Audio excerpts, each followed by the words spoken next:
Magandang hapon mga Falcon. Nandito nga tayo sa bulwagan ng BA Multimedia ng Adamson University kung saan kasalukuyan niyang ginaganap ang seminar workshop tungkol sa Filipino Sign Language. Ngayong araw ay nagtipon ang buong community para sa seminar workshop na A Voice of Hands na siyang pinungunahan ni na classmate Bianca at classmate Lawrence. Kabilang sa mga naghatid ng kamalayan ay sina Sir Patrick Ablaza ng KWF at ang grupo mula sa Deaf Access Services Philippines.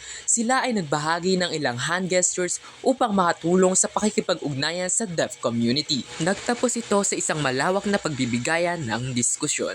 Sign language is the most beautiful language. Cherish it, love it, and learn from it.